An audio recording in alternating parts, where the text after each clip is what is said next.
16 number question है, resistivity of a material of a conductor depends on. हम बता दिए हैं रेजिस्टिविटी ना लेंथ पे डिपेंड करता है ना एरिया पे, ये केवल टेम्परेचर ऑफ मटेरियल पे डिपेंड करता है। इसका आंसर होगा टेम्परेचर। कैसे डिपेंड करता है देखिए, rho T equal to rho naught 1 plus alpha del T.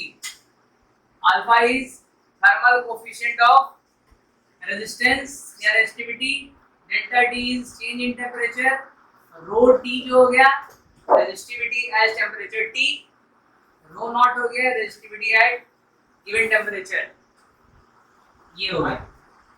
और आपको पता है यदि ये रो है टी है कंडक्टर के लिए ये होता है और सेमी कंडक्टर के लिए ग्राफ ऐसे होता है, ध्यान रखिए। ये सिलिकॉन के लिए हो गया और ये कॉपर के लिए हो गया। First class. रेजिस्टिविटी मटेरियल पर डिपेंड करता है, लेंथ और एरिया पर डिपेंड नहीं करता है। 17 नंबर क्वेश्चन बहुत ही बेहतरीन।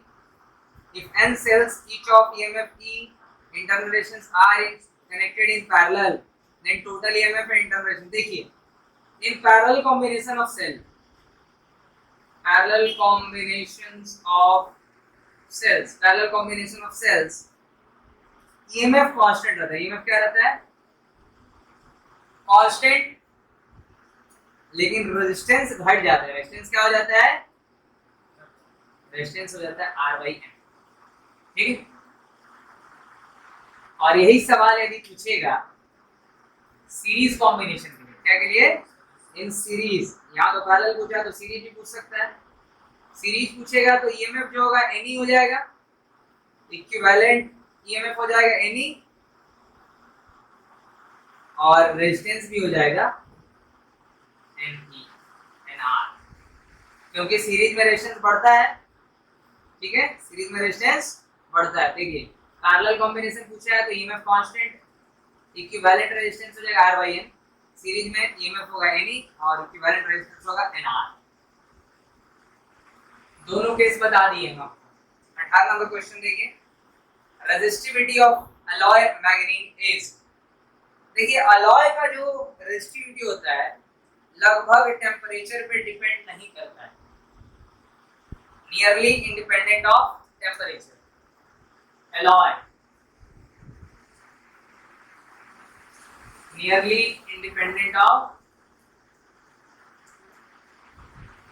temperature, टेम्परेचर पे डिपेंड नहीं करता, ध्यान रखिए। इसीलिए आपका जो हीटर का वायर बना, हीटर का जो वायर है नाइक्रोम का बना होता है, जो कि अलॉय है, टेम्परेचर बढ़ने से उसका रेजिस्टिविटी 9 के बराबर चेंज होता है। देखिए अब बच्चा वाला सवाल पूछना चालू किया, equivalent resistor of resistors in parallel combination, resistors in parallel, resistors in parallel combination 1 by R equivalent 1 by R1 plus 1 by R2 dot dot. तो पैरेलल में रेजिस्टेंस घटता है और इन सीरीज बढ़ता है। रेजिस्टेंस इन सीरीज क्या होता है? R equivalent equal to R1 plus R2 plus R3।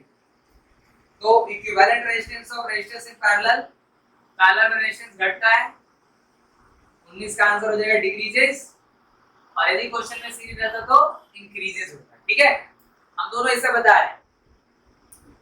20 number question देखिए क्या है, इन अ Wheatstone bridge the battery and the galvanometer are interchanged and deflection in galvanometer तो कोई प्रभाव नहीं पड़ता है। देखिए Wheatstone bridge कैसा होता है? ऐसा होता है, ध्यान से देखिए। इससे हम बहुत सारा सवाल आता है, हम बता दे रहे हैं आपको। बीच में गैल्वेनोमीटर लगा रहता है, ये R1 है, ये R2 है, ये R3 है और ये R4 है। यहाँ से करंट जा रहा I, इसमें I1 जा रहा, इसमें I2 जा रहा। क्योंकि एट बैलेंस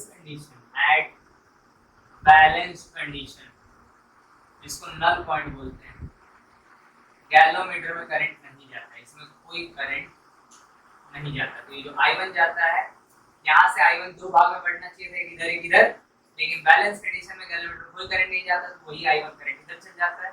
सेम I2 इधर जाता है, I2 इधर जाता है। तो गैल्वेनोमीटर में जब करंट नहीं जाता है तो बैलेंस कंडीशन में R1/R2 इक्वल टू R3/R4 होता है। तो इसमें ऐसा भी हो सकता है कि आपको 4 रेजिस्टेंस दे दे और पूछे बताओ बैलेंस कंडीशन में है कि नहीं। तो ये बोल रहा है कि ये बैटरी है और ये गैल्वेनोमीटर, इन दोनों को यदि आप चेंज करोगे तो क्या नल पॉइंट चेंज होगा? बिल्कुल नहीं, नल पॉइंट चेंज नहीं होता है। नॉट चेंज, आंसर क्या हो जाएगा? Not change. ऐसा क्वेश्चन बहुत बार पूछा होगा। क्वेश्चन सर्किट ही उल्टा बना देता है, इसको यहाँ लग रख देता है, इसको यहाँ रख देता है, बच्चा परेशान है क्या होगा, लेकिन कुछ चेंज नहीं, सब हो। देखिए फिर सवाल रिपीट होने लगा, बार बार बोल रहे हैं, क्वेश्चन रिपीट हो रहा है। The nature of the parallel current and anti parallel current are. देखिए कहना चाह रहा है कि दो करंट कैरिंग कंडक्टर है, दोनों में करंट सेम डायरेक्शन में है, दोनों एक दूसरे को अट्रैक्ट करेंगे। पैरेलल करंट का मतलब अट्रैक्शन हो गया, पैरेलल करंट मतलब दोनों का करंट सेम डायरेक्शन में है, एक दूसरे को अट्रैक्ट करेंगे। एंटी पैरेलल का मतलब अपोजिट डायरेक्शन में है, एक दूसरे को रिपेल करेंगे। एक दूसरे को क्या करेंगे? रिपेल करेंगे। इसका पूरा प्रूफ बताया हुआ है। 22 नंबर क्वेश्चन देखिए, मजेदार सवाल है ये, ब्यूटीफुल क्वेश्चन। क्या है देखिए, एक चार्ज पार्टिकल है जो कि सर्कुलर पाथ में v वेलोसिटी से यूनिफॉर्म मैग्नेटिक फील्ड जो कि है कांस्टेंट, यूनिफॉर्म का मतलब कांस्टेंट। ये velocity of the charge particle double है, तो वेलोसिटी को हम करते हैं डबल, तो strength of the magnetic field को करते हैं half, strength of the magnetic field को करते हैं हाफ। तो बोलता है रेडियस क्या होगा? रेडियस क्या होगा? क्वेश्चन फिर से पढ़ते हैं। चार्ज पार्टिकल है, मैग्नेटिक फील्ड में मूव कर रहा है, सर्कुलर पाथ है, इसका मतलब कहीं ना कहीं सर्कुलर जैसे ही लिख रहा है, मतलब b और b के बीच में 90 डिग्री होता है। वेलोसिटी डबल कर दे, मैग्नेटिक फील्ड को हाफ कर दे, तो रेडियस क्या होगा? तो देखो भाई, यूनिफॉर्म मैग्नेटिक फील्ड है, इसमें यदि परपेंडिकुलर वेलोसिटी से घूम रहा तो सर्कुलर पाथ होता है। कैसा पाथ होता है? सर्कुलर। ये वेलोसिटी है, ये वेलोसिटी है, वेलोसिटी है, वेलोसिटी है। अब सर्कुलर मोशन में घूम रहा तो पक्का सेंट्रीपिटल फोर्स काम कर रहा। कौन सा फोर्स काम कर रहा? Centripetal force. सेंट्रीपिटल फोर्स इस पे जो काम कर रहा है वो प्रोवाइड कौन कर रहा? Magnetic force. सेंट्रीपिटल फोर्स क्या होता है? mv²/r। मैग्नेटिक फोर्स क्या हो जाएगा यहाँ पे? qvp, क्योंकि साइन 90 है, v और v के बीच में 90 डिग्री है, v से v कट जाएगा तो mv/qv, r आ जाएगा mv/qv। डायरेक्ट बताने से अच्छा ऐसे बता दो, ठीक है।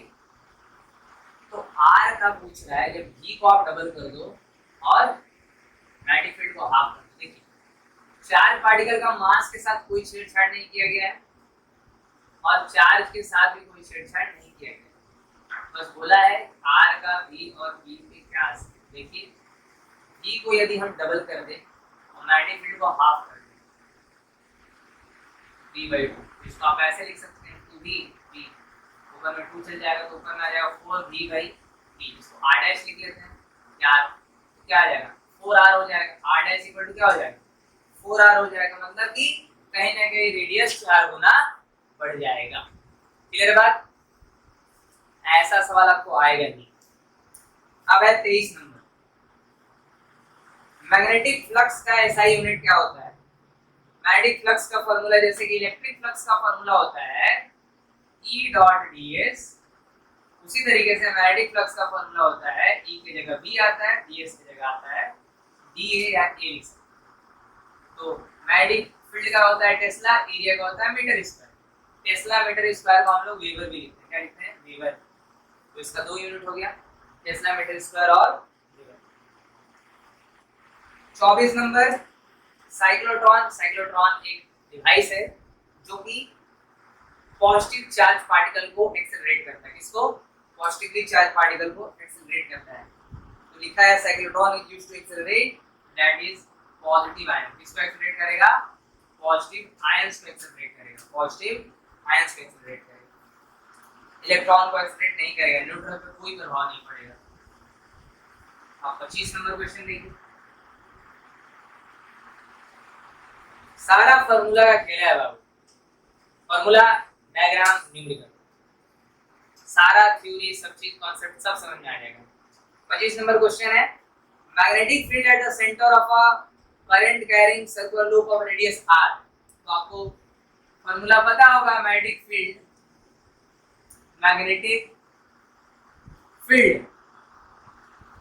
at the center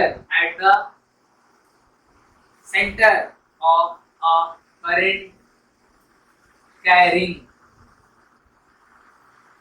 circular loop of radius r। क्या फॉर्मूला था बाबू लोग? V equal to mu naught I by 2r, mu naught I by 2r। ठीक है, तो आप देख पा रहे हैं कि V is inversely proportional to R। Formula को देख के आपको समझ में आना चाहिए कि डायरेक्टली प्रोपोर्शनल है कि इनडायरेक्टली प्रोपोर्शनल। ऑप्शन हो जाएगा इसका B, V is inversely proportional to R, inversely proportional to R। 26 नंबर क्वेश्चन देखिए, हम पहले बोल चुके हैं कि ऐसा सवाल आपको पूछा जाएगा। क्वेश्चन क्या है? Distance between two parallel current carrying conductor is double. Force क्या देखिए, करंट कैरिंग कंडक्टर है, इसमें I1 है, इसमें I2 है, दोनों में के बीच का डिस्टेंस d है। इसका फार्मूला बताते हैं force by length equal to mu naught I1 I2 by 2 pi d। कह रहा है कि आप डिस्टेंस जो है दोनों के बीच का डबल करो, d को डबल करोगे तो फोर्स क्या होगा? हाफ हो जाएगा। फोर्स क्या हो जाएगा? हाफ हो जाएगा, क्योंकि इनवर्सली प्रोपोर्शनल। क्या है? इनवर्सली प्रोपोर्शनल है, तो फोर्स बिकम्स हाफ टाइम्स। इसका आंसर हो जाएगा बी। अब 27 नंबर देखिए, a moving charge particle experience no force while moving through uniform magnetic field. तो कोई चार्ज पार्टिकल जब मैग्नेटिक फील्ड में घूमता है तो उस पे फोर्स लगता है, मैग्नेटिक फोर्स QVB। अब कह रहा है कि वेलोसिटी भी है, मैग्नेटिक फील्ड भी है, लेकिन नेट फोर्स नहीं है। इसका मतलब नेट फोर्स यहाँ पे जीरो कैसे आ रहा है? साइन थीटा जीरो हो रहा। क्यू है, बी है, बी है, मतलब साइन थीटा क्या है? जीरो है। थीटा क्या हो जाएगा? 0 डिग्री। थीटा हो जाएगा 0। Answer will be if charge particle moves parallel to the field, theta 0 का मतलब charge particle moves parallel to the field, parallel to the magnetic field. Parallel का मतलब होता है थीटा 0, एंटी पैरेलल का मतलब होता है थीटा 180, परपेंडिकुलर का मतलब होता है थीटा 90, सेम डायरेक्शन का मतलब होता है थीटा 0, अपोजिट डायरेक्शन का मतलब होता है थीटा 180।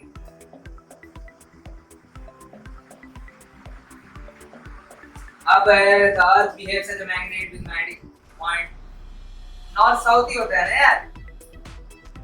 अर्थ अपना मैग्नेटिक फील्ड कैसे दिखाता है?